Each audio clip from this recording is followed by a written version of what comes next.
আজি আমাৰ ৰাজ্য চৰকাৰৰ কেবিনেটত কেইবাটাও গুৰুত্বপূৰ্ণ সিদ্ধান্ত লোৱা হয় আৰু সিদ্ধান্তখিনি আপোনালোকে ফেচবুক বা টুইটাৰৰ জৰিয়তে পাব। তথাপিতো মই উল্লেখ কৰি দিছোঁ যে আমাৰ Assam T plantation provident fund এই যিটো আমাৰ স্কিম আছে এই স্কিমখনত আমাৰ এটা আগতে এটা বাধ্যবাধকতা আছিলে যে যদি কোনোবা কৰ্মচাৰী বা শ্ৰমিকে 15,000তকৈ ওপৰত তেওঁলোকে দৰমহা পায় তেতিয়াহ'লে তেওঁলোকৰ যিটো প্ৰভিডেণ্ট ফাণ্ডত ডিডাকশ্যন সেইটো তেওঁলোকে কৰিব নালাগে। যেহেতু এতিয়া লাহে লাহে শ্ৰমিকসকল কৰ্মচাৰীসকলৰ দৰমহা বাঢ়িছে সেইকাৰণে ইয়ে যাতে প্ৰভিডেণ্ট ফাণ্ড স্কিমটোক অসুবিধাত নেপেলায় সেইকাৰণে আজি কেবিনেটে এটা সিদ্ধান্ত লৈছে যে দৰমহা বা মজুৰি যিয়ে নহওক কিয় শ্ৰমিকসকল প্ৰভিডেণ্ট ফাণ্ডৰ লগত জড়িত হৈ থাকিব,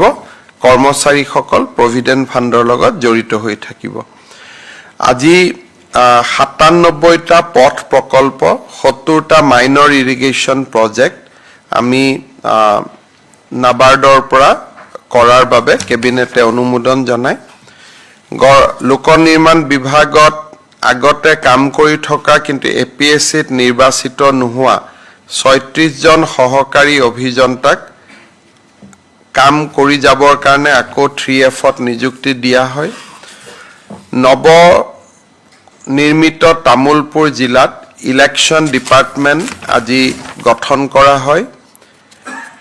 চৰকাৰৰ বিভিন্ন হস্পিটেল মেডিকেল কলেজত ঔষধ কিনিবৰ বাবে 175 কোটি টকা অনুমোদন কৰা হয়। অসম পুলিচৰ অভাৰঅল ইনফ্ৰাষ্ট্ৰাকচাৰ ডেভেলপমেণ্টৰ কাৰণে যিটো মৈত্ৰী আঁচনি চলি আছে তাৰ বাবে কেবিনেটে আজি 150 কোটি টকা অনুমোদন দিয়ে। নুমলীগড় ৰিফাইনেৰীত এটা তেওঁলোকৰ প্ৰকল্প চলি আছে যাৰ জৰিয়তে শোধনাগাৰটোৰ শোধন ক্ষমতা 9 মিলিয়ন মেট্ৰিক টনলৈকে বঢ়োৱা হৈছে। অসম চৰকাৰৰ তাতে 26% অংশীদাৰী আছে। যিহেতু প্ৰজেক্টটো বৰ্তমান চলি আছে আমাৰ যাতে 26% অংশীদাৰী অব্যাহত থাকিব পাৰে তাৰ কাৰণে কেবিনেটে আজি 205 কোটি টকা নুমলীগড় ৰিফাইনেৰীত বিনিয়োগ কৰিবৰ বাবে সিদ্ধান্ত গ্ৰহণ কৰে। ৰিলায়েন্স বায়' এনাৰ্জিৰ লগত অসমত কম্প্ৰেছ বায়'গেছ ছেক্টৰ নিৰ্মাণ কৰিবৰ বাবে বা এটা তাৰ উদ্যোগ গঢ়ি তোলাৰ বাবে বায়'গেছৰ ওপৰত বা বায়' ৰিফাইনেৰী আদি নিৰ্মাণ কৰিব পাৰে তাৰ বাবে আমি আজি এখন মেমৰেণ্ডাম অফ আণ্ডাৰষ্টেণ্ডিং কেবিনেটে অনুমোদন কৰে আৰু পৰৱৰ্তী সময়ত এই মেমৰেণ্ডাম অফ আণ্ডাৰষ্টেণ্ডিঙৰ ওপৰত ভিত্তি কৰি অসমত কি ধৰণে ৰিলায়েন্সে ফসিল ফুয়েলৰ জাগাত অৰ্থাৎ মাটি তলৰ পৰা ওলোৱা তেলৰ পৰিৱৰ্তে গ্ৰীণ অইল নেপিয়াৰ আদি গ্ৰাছৰ জৰিয়তে গ্ৰীণ অইল বা গ্ৰীণ এনাৰ্জি তেওঁলোকে নিৰ্মাণ কৰিব বা তেওঁলোকে উৎপাদন কৰিব সেই দিশত আমি অধ্যয়ন আদি কৰাৰ বাবে আৰু অসমত কিমান সম্ভাৱনীয়তা আছে তাৰ এটা লেখালেখ উলিয়াবৰ বাবে আমি ৰিলায়েন্সৰ লগত এখন মেমৰেণ্ডাম অফ আণ্ডাৰষ্টেণ্ডিং কৰিব খুজিছোঁ যিখন আজি কেবিনেটে অনুমোদন দিয়ে। আমাৰ অসমৰ ধনুধৰ আৰু কমনৱেলথ গেমছ অলিম্পিক গেমছত ভাৰতক প্ৰতিনিধিত্ব কৰা জয়ন্ত তালুকদাৰক আমাৰ কেবিনেটে আজি DSP অসম পুলিচত DSPৰ চাকৰি কৰাৰ বাবে অনুমোদন দিয়ে আৰু জয়ন্ত তালুকদাৰেও আগ্ৰহ প্ৰকাশ কৰিছে। আজি কেবিনেটে লোৱা গুৰুত্বপূৰ্ণ সিদ্ধান্তটো হ'ল যে ৰাজ্য চৰকাৰৰ কৰ্মচাৰীসকলক আমি দিয়ে ভাৰত চৰকাৰে ৰাজ্য চৰকাৰৰ কৰ্মচাৰীসকলক ইতিমধ্যে দিয়ে ঘোষণা কৰিছে আৰু তাৰ লগত দিবেদি কিমান পাৰ্চেণ্ট দিব কাগজ নি 3% আগতে বৰ্তমান 52% দিয়ে পাই আছিল 50% পাই আছিলে আজি 1 ডিসেম্বৰৰ দৰমহাৰ লগত তেওঁলোকে 53% দিয়ে পাব অৰ্থাৎ 3% তেওঁলোকে দিয়ে পাব আৰু এই দিয়েটো জুলাই মাহৰ পৰা কাৰ্যকাৰী হ'ব তাৰ ফলত 4 মাহৰ তেওঁলোকে বকেয়া পাব এই বকেয়া আমি ডিসেম্বৰত 25% দিম জানুৱাৰীত 25% দিম ফেব্ৰুৱাৰীত 25% দিম মাৰ্চত 25% দিম বকেয়াটো যেটো 4 মাহৰ বকেয়া কিন্তু যেটো নিত্য নৈমিত্তিক যেটো প্ৰত্যেক মাহত পাব লাগে সেই 3% দিয়ে 1 ডিসেম্বৰৰ পৰা তেওঁলোকে দৰমহাত পাব পাৰিব অৰ্থাৎ নৱেম্বৰ মাহৰ দৰমহা ডিসেম্বৰত লয় গতিকে ডিসেম্বৰত তেওঁলোকে দিয়েটো ড্ৰ কৰিব পাৰিব দীপাৱলীৰ আগতে ৰাজ্যিক কৰ্মচাৰীসকলৰ বাবে ই এটা সুখৰ সংবাদ যে তেওঁলোকে 3% দিয়ে আমাৰ কেন্দ্ৰীয় চৰকাৰৰ সমাহাৰত পাব কেন্দ্ৰীয় চৰকাৰৰ কৰ্মচাৰীৰো দিয়ে 53%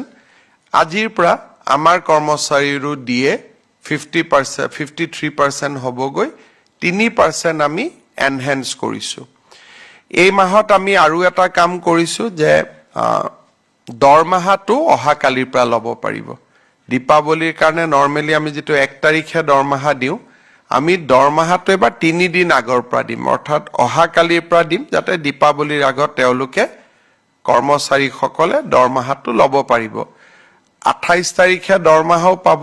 আৰু 3% দিয়েৰ ঘোষণাও হ'ল এৰিয়াৰো পাব গতিকে মই ভাবো যে ৰাজ্য চৰকাৰৰ কৰ্মচাৰীসকলৰ দিয়ে হৈতে তেওঁলোকে দীপাৱলী খুব সুন্দৰ কৰি উদযাপন কৰিব পাৰিব আজি কেবিনেটে আৰু এটা সিদ্ধান্ত লৈছে যে আমাৰ অসমত বিভিন্ন স্থানত আমি জীৱন্ত ৰাস অনুষ্ঠিত কৰো যিসকল ধৰ্মীয় বা সামাজিক অনুষ্ঠানে জীৱন্ত ৰাস পালন কৰে তেওঁলোকক কেবিনেটে 25,000 টকা কৰি এটা আৰ্থিক অনুদান দিবলৈ সিদ্ধান্ত গ্ৰহণ কৰিছে যেনেকৈ আমি দুৰ্গা পূজাত 10,000 টকা দিছিলো আমি ৰাসৰ কাৰণে বিভিন্ন অনুষ্ঠানে জুনে ৰাস পাতেটো মূৰ্তি ৰাস পতা সকলে নাপাব যিসকলে জীৱন্ত ৰাস পাতে আৰু জীৱন্ত ৰাস পতা সকলক আমি 25,000 টকা কৰি আমি অনুমোদন দিম যিয়ে আমাৰ সংস্কৃতিটো জীয়াই ৰখাত সহায় কৰিব আৰু প্ৰায় 1900 ৰাস আছে এনেকুৱা জীৱন্ত ৰাস হয় যোৱাবাৰ আমি 1900ক দিছিলো এবাৰ হয়তো অলপ বাঢ়িব গতিকে প্ৰায় 2000ৰ ওচৰা-ওচৰি ৰাখে এই 25,000 টকাটো লাভ কৰিব দ্বিতীয়তে ধৰ্মীয় বিভিন্ন অনুষ্ঠান পাতিলে পাৰমিশন লবৰ কাৰণে পুলিচক এটা ফিজ দিব লাগে ৰাসৰ ক্ষেত্ৰত ৰাস পাতিবৰ কাৰণে পুলিচক বা ডিসিক প্ৰশাসনীয় পাৰমিশন লওঁতে তেওঁলোকে যাতে কোনো ফিজ দিব নালাগে উইদাউট ফিজ পাৰমিশন পাই যেনেকৈ আমি দুৰ্গা পূজা সমূহত দিও তেনেকৈ আমি এই ক্ষেত্ৰত উইদাউট ফিজ পাৰমিশন দিবৰ কাৰণেও আজি কেবিনেটে জিলা প্ৰশাসনক নিৰ্দেশ দিছে তানে দুটা লাভ হ'ব এটা অনুষ্ঠানটো পাতিবৰ কাৰণে যেটো ফিজ দিব লাগে সেইটো দিব নালাগে বা পাৰমিশনৰ কাৰণে পইচা দিব নালাগে আৰু উলুটাই চৰকাৰৰ পৰা 25,000 টকা তেওঁলোকে ৰাস পাতিবৰ কাৰণে লাভ কৰিব প্ৰায় 2000 ৰাস ইয়াৰ কাৰণে উপকৃত হ'ব সো 3% দিয়েও হ'ল ৰাখো ভাল কৰি পাতিব পাৰিব মই সকলোকে দীপাৱলী আৰু ভাই ফুটাৰ অগ্ৰিম আৰু আগতীয়া শুভকামনা জনাইছো আজি এডিআৰইউ পৰীক্ষা চলি আছে আজি যদি ভাল কৰি পৰীক্ষা শেষ হৈ যায় এই পৰ্বটো সামৰণি পৰিব আৰু আমি চেষ্টা কৰিম যাতে ফেব্ৰুৱাৰী মাহত আমি দুইটা পৰীক্ষাৰ ৰিজাল্ট একেলগে আমি দিব পাৰো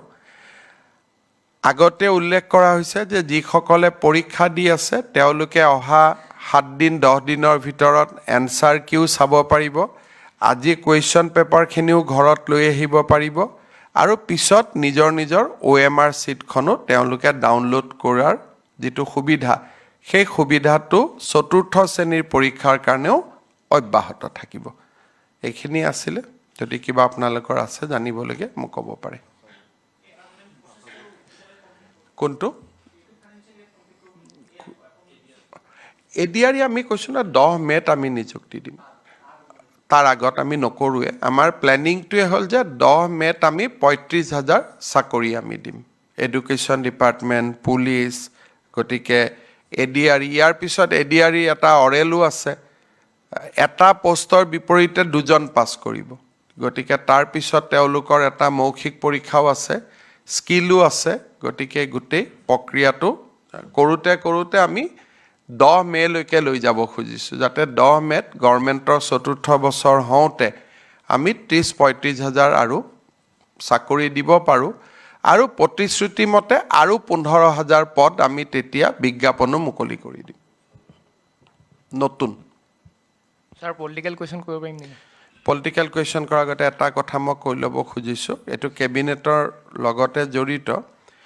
অহা 3 তাৰিখৰ পৰা 9 তাৰিখলৈকে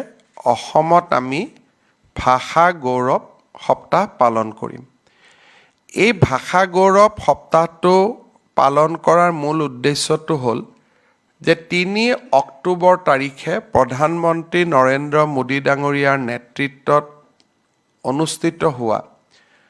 ভাৰত চৰকাৰৰ কেবিনেটে অসমীয়া ভাষাক ধ্ৰুপদী ভাষাৰ মৰ্যাদা দিয়ে এই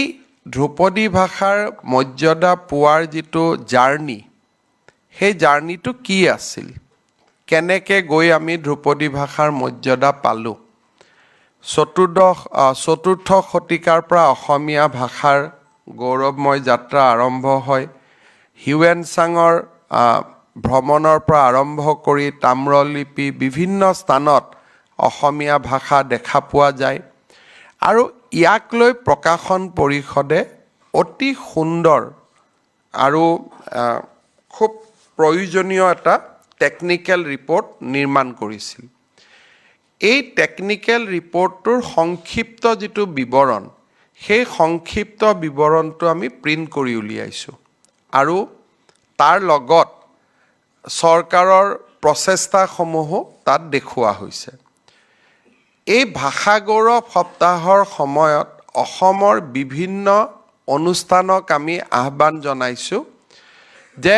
আপোনালোকে 3 পৰা 9 অক্টোবৰলৈকে অসমীয়া ভাষাৰ উত্থান আৰু ভাষাটোলৈ যিসকলে অৱদান আগবঢ়ালে তেওঁলোকক ধন্যবাদ জনাই আপোনালোকে একোখন সভা অনুষ্ঠিত কৰক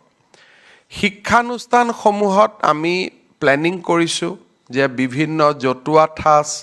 অসমীয়া ভাষাৰ কথন আমি বিভিন্ন প্ৰতিযোগিতা পাতিম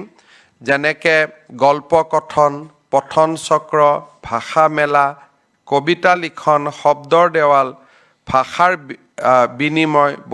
বহুভাষিক কিতাপ পঠন সাংস্কৃতিক উপস্থাপন সৃষ্টিশীল লেখাৰ কৰ্মশালা এই 3 পৰা 9 তাৰিখলৈকে প্ৰত্যেকখন মহাবিদ্যালয় বিদ্যালয় শিক্ষানুষ্ঠান আৰু লগত আমি সমাজসেৱী সংগঠন যাতে সাহিত্য সভা ক্লাব মহিলা সমিতি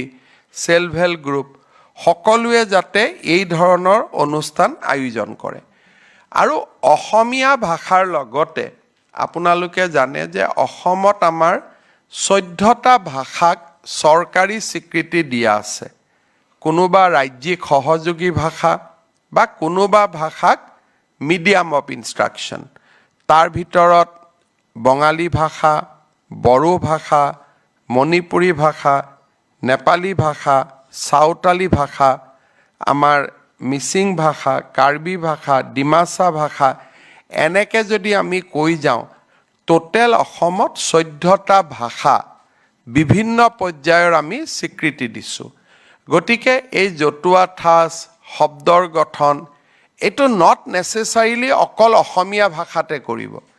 যাৰ যি ভাষা সেইকাৰণে আমি ভাষা গৌৰৱ বুলি কৈছোঁ নিজৰ নিজৰ ভাষাৰ ওপৰতো সেই সপ্তাহটো তেওঁলোকে চিলেব্ৰেট কৰিব পাৰে যেনেকৈ ডিমা হাছাওত ডিমাছা আৰু মাৰ কাৰ্বি আলঙত কাৰ্বি বা বড়ো নেপালী অসমীয়া বঙালী বৰাক উপত্যকাত অসমীয়া বঙালী হিন্দী ভাষী মণিপুৰী ভাষা যোনে যেনেকৈ ভাষা কয় যি বিদ্যালয়ত যি ভাষাৰ ইনষ্ট্ৰাকশ্যন যেনেকুৱা বড়ো ভাষাত বড়ো ভাষাৰ মিডিয়াম হয় অসমীয়াত অসমীয়া ভাষা হয় বঙালী বঙালী ভাষা হিন্দীত হিন্দী ভাষী গতিকে যাৰ ভাৰতীয় যিমান ভাষা আছে সকলোৰে ওপৰত এটা চিলেব্ৰেশ্যন হওক এইটো আমি আহ্বান জনাইছোঁ দ্বিতীয়তে আমি আহ্বান জনাইছোঁ যে এই চিলেব্ৰেশ্যনৰ মাজত দুটা প্ৰস্তাৱ গ্ৰহণ কৰক এটা হ'ল যে অসমীয়া ভাষাৰ বিৱৰ্তনত আৰু ইয়াৰ উত্থানত যিসকল লেখক পণ্ডিত সাহিত্যিকে অৱদান জনালে তেওঁলোকৰ প্ৰতি এটা ধন্যবাদসূচক প্ৰস্তাৱ যাৰ পৰিচয় আছে পৰিচয় নাই চতুৰ্থ শতিকাৰ পৰা আজি 2000 বছৰৰ ইতিহাস গতিকে যোনে যেনেকৈ কণ্ট্ৰিবিউশ্যন কৰিছিল সকলোকে ধন্যবাদ জনোৱা দ্বিতীয়তে আমি এই সভাবোৰৰ পৰাই প্ৰধানমন্ত্ৰী নৰেন্দ্ৰ মোদী ডাঙৰীয়াক ধন্যবাদ জনাম অসমীয়া ভাষাক ধ্ৰুপদী ভাষাৰ স্বীকৃতি দিয়াৰ বাবে আৰু বৰাক উপত্যকাৰ ৰাইজে বঙালী আৰু অসমীয়া দুইটা ভাষাকে ধ্ৰুপদী ভাষাৰ স্বীকৃতি দিয়াৰ কাৰণে প্ৰধানমন্ত্ৰী মোদী ডাঙৰীয়াক ধন্যবাদ জনাব ব্ৰহ্মপুত্ৰ উপত্যকাত অসমীয়া ভাষাক স্বীকৃতি দিয়াৰ বাবে ধন্যবাদ জনাব আৰু আমি চেষ্টা কৰিছোঁ যাতে এই সপ্তাহটোৰ ভিতৰত আমি কেইবা হাজাৰ পত্ৰ প্ৰধানমন্ত্ৰী ডাঙৰীয়ালৈকে আমি লিখিব পাৰোঁ আৰু কেইবা হাজাৰ প্ৰস্তাৱ অসমীয়া ভাষাক এই গৰিমাময়ী পজিশ্যনলৈকে লৈ অহা বা গৰিমাময়ী স্থানলৈ লৈ অহা লেখক সাহিত্যিক পণ্ডিতসকলক ধন্যবাদ জনাই যাতে আমি প্ৰস্তাৱ গ্ৰহণ কৰিব পাৰোঁ লগতে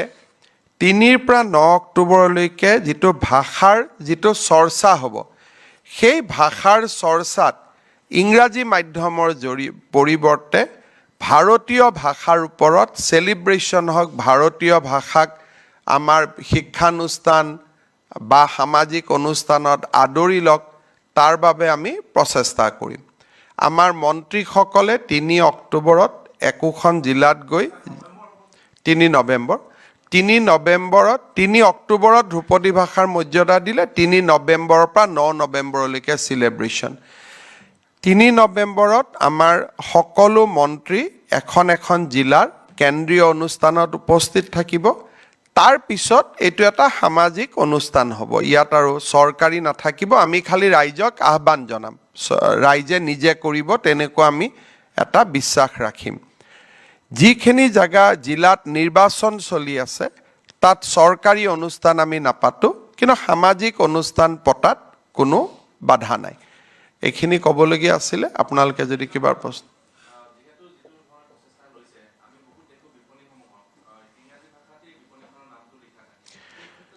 সক এইটো হ'ল মানুহজনৰ নিজৰ নিজৰ মনৰ কথা ইংৰাজীত লিখিলেনো কি লাভ হ'ব কাষ্টমাৰেতো পঢ়িবই নোৱাৰে গতিকে বিভিন্ন সময়ত মিউনিচিপালিটি চৰকাৰে এইবিলাক নিৰ্দেশ দিয়ে আছে যে আপোনালোকে স্থানীয় ভাষা লিখিব ইংৰাজী ভাষাৰ লগত আৰু এবাৰ আহ্বান জনাব লাগিব সেই সময়ছোৱাৰ ভিতৰতে স্যাৰ এটা পলিটিক্যাল কোৱেশ্চন কৰিব এটা বা দুটা কিবা স্যাৰ এবাৰ উপ নিৰ্বাচনত বিশেষকৈ মই বহুত বেছি ঝাৰখণ্ডত ব্যস্ত আছো মানে এবাৰ দেখা পোৱা গৈছে বিশেষকৈ উপ নিৰ্বাচনত দুই এটা সমষ্টিত কিছুমান মানে নহবলগীয়া ঘটনা হৈছে মই একো খবৰে ৰাখা নাই আমাৰ ৰকিবুল হুছেইনে আপোনাৰ ওপৰত এটা গুৰুতৰ অভিযোগ কৰিছে নিষিদ্ধ মাংস বিতৰণ কৰিছে মই ক'লো নহয় মই ইলেকশ্যনক লৈ পেলাই মই ঝাৰখণ্ডক লৈ ইমান ব্যস্ত আছো যে আমাৰ মন্ত্ৰীসকল আৰু দলে উপ নিৰ্বাচন পৰিচালনা কৰিছে মই প্ৰচাৰত যাব সময় পাওঁনে নাপাওঁ মই সেইটোও নাজানো গতিকে মই দলকে দায়িত্ব দিছোঁ যে ইলেকশ্যন কেম্পেইনটো আপোনালোকে ভাল কৰি চলাওক যেহেতু ঝাৰখণ্ডক লৈ মই বহুত ব্যস্ত আছোঁ ৰাতিয়ে দিনে সেইকাৰণে উপ নিৰ্বাচন পৰিচালনাৰ দায়িত্বটো আমাৰ মন্ত্ৰীসকল বিধায়কসকল বা আমাৰ দল তেওঁলোকে চাব আৰু দুটা এটা সমষ্টিত যদি মই সময় পাওঁ মই প্ৰচাৰ কৰিব পাৰিম নহলে মোৰ হাতত সময় নাই মই কাৰো ষ্টেটমেন্টটো চোৱা নাই কোনেনো কি কৈছে চোৱাই নাই ঝাৰখণ্ডৰ আপুনি যেটো আছে ঝাৰখণ্ডত কেনেকুৱা হ'ব এবাৰ চেষ্টা কৰাইছে টান ষ্টেট হয় ভাল হ'ব বুলি লাগি আছো Sir, I have one question regarding one of your tweets. You have tweeted that more than 130 infiltrators have been stopped across the border. The Assam police along with the BSF is working and most out of the 130 plus, most of them are identified as Rohingyas as per your tweet. So can you specify on these, sir? You see every day from last 2 months we are capturing either one or a group of foreigners in our state. Basically,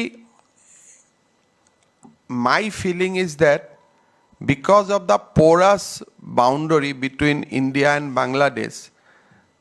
in spite of best effort by BSF, there are some people who are still coming into our country. State government has to play a very, very proactive role. Tripura is also identifying few foreigners. Assam is also identifying. But in spite of our best effort, people must be going to the various states of the country. Because we have found many people who has gone back to Bangladesh to bring fresh people. We are coordinating with the border security force. Sometimes people are being identified through a joint operation, sometime by BSF, sometime by the state police. But it is a coordinated exercise. And last 2 months we have detected 138 infiltrators and we have pushed them back. But one thing I must again repeat, that contrary to the expectation that Hindus will come inside India because of the instability in Bangladesh, we are finding only the Rohingya Muslims who are coming into our country. So I think first, the perception about Hindu Bengali is wrong. That is what the data says. Second, the Muslim Rohingya is still trying to come into the various states of our country. Every state government must remain vigilant and they must work very, very closely with the BSF. So Assam and Tripura, we are working very closely. We are detecting people. If Bengal government is also start detecting people, I think this will be a well orchestrated and this will be a systematic effort. But if we push them back somebody and they can again re-enter through Bengal border, I think all the Meghalaya, Assam, Tripura, Bengal, all the state government must support BSF aggressively. Otherwise, things may deteriorate. So one counter question to that, there are also identities that has been changed. Like we saw one case of a girl whose name was Hindu girl, but later identified that she was a Muslim. So do you think this is a... No, I think if we are, because police and BSF, if we work very closely, we can detect people. And our concern is whether he is Hindu or Muslim, we are least bordered. Our question is that if anybody comes from Bangladesh into our country illegally, they must be detected, they must be pushed back. So I think irrespective of their religious identity, we are working. Thank you.